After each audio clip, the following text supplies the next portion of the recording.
मध्य प्रदेश की राजनीति और सामाजिक योजनाओं से जुड़ी एक बड़ी और अहम खबर सामने आ रही है, जो प्रदेश की करोड़ों महिलाओं के चेहरे पर मुस्कान ला सकती है। लाडली बहना योजना को लेकर साल 2026 महिलाओं के लिए और भी खुशियों से भरा साबित हो सकता है। सूत्रों से मिली जानकारी के मुताबिक मध्य प्रदेश सरकार लाडली बहना योजना के तहत मिलने वाली मासिक सहायता राशि में बढ़ोतरी करने की तैयारी कर रही है। खास बात यह है कि इस पूरे प्रस्ताव की प्लानिंग खुद मुख्यमंत्री डॉक्टर मोहन यादव कर रहे हैं, जिससे यह साफ संकेत मिलता है कि सरकार इस योजना को और अधिक मजबूत और प्रभावी बनाना चाहती है। आपको बता दें कि लाडली बहना योजना इस समय मध्य प्रदेश की सबसे बड़ी और लोकप्रिय सामाजिक योजनाओं में से एक बन चुकी है। वर्तमान में प्रदेश की लगभग 1,26,00,000 लाडली बहनों को हर महीने 1,500 रुपए की राशि सीधे उनके बैंक खातों में ट्रांसफर की जा रही है। यह राशि महिलाओं के आर्थिक सशक्तिकरण, घरेलू जरूरतों और आत्मनिर्भरता की दिशा में एक बड़ा सहारा बनी हुई है। अब सरकार इस राशि को बढ़ाकर 1,750 रुपए प्रति माह करने पर गंभीरता से विचार कर रही है, जिसकी झलक साल 2026 के बजट में देखने को मिल सकती है। सूत्रों के मुताबिक मुख्यमंत्री डॉक्टर मोहन यादव की मंशा है कि नए साल में लाडली बहनों को सिर्फ आश्वासन ही नहीं, बल्कि बढ़ी हुई राशि का वास्तविक लाभ भी मिले।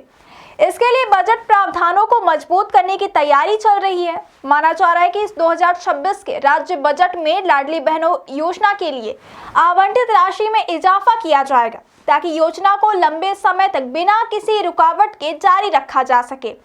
सरकार यह सुनिश्चित करना चाहती है कि लाभार्थी महिलाओं को समय पर और नियमित रूप से बढ़ी हुई राशि मिले।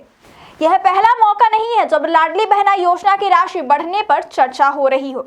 मुख्यमंत्री डॉक्टर मोहन यादव पहले भी कई मंचों से यह संकेत दे चुके हैं कि आने वाले समय में इस योजना के तहत दी जाने वाली राशि को चरणबद्ध तरीके से बढ़ाकर 3,000 रुपए प्रति माह तक ले जाया जाएगा।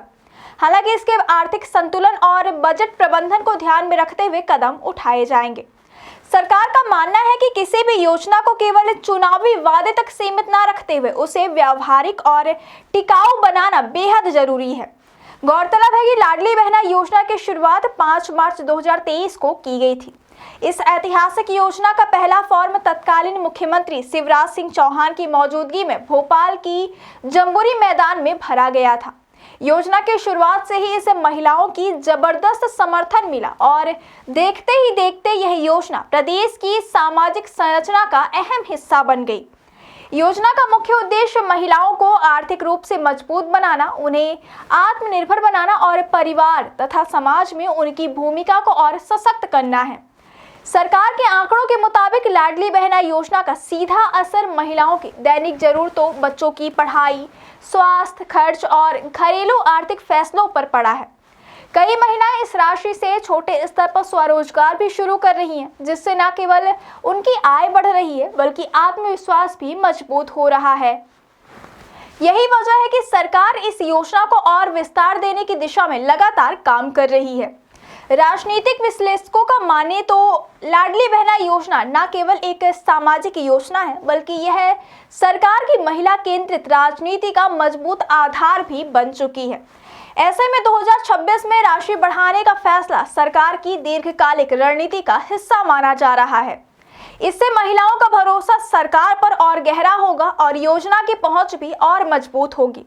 हालांकि अभी तक सरकार की ओर से इस बढ़ोतरी को लेकर कोई आधिकारिक अधिसूचना जारी नहीं की गई है, लेकिन जिस तरह से मुख्यमंत्री स्तर पर इसकी प्लानिंग की बात सामने आ रही है, उससे यह साफ है कि आने वाले समय में लाडली बहनों के लिए कोई बड़ा ऐलान हो सकता है। सरकार का फोकस यह सुनिश्चित करने पर है कि आर्थिक सहायता केवल कागजों तक सीमित ना रहे, बल्कि जमीनी स्तर पर महिलाओं के जीवन में वास्तविक बदलाव लाए। कुल मिलाकर अगर इस साल 2026 में लाडली बहना योजना की राशि बढ़ाकर 1,750 रुपए या उससे आगे ले जाई जाती है, तो यह मध्य प्रदेश की लाखों करोड़ों महिलाओं के लिए एक बड़ी सौगात साबित होगी। इससे न केवल उनकी आर्थिक स्थिति मजबूत होगी, बल्कि वे और अधिक आत्मनिर्भर बन सकेंगी। अब सभी की निगाहें आने वाले बजट और सरकार के आधिकारिक ऐलान पर टिकी है, जो यह तय करेगी कि लाडली बहनों के लिए नए साल की शुरुआत कितनी बड़ी खुशखबरी के साथ होगी।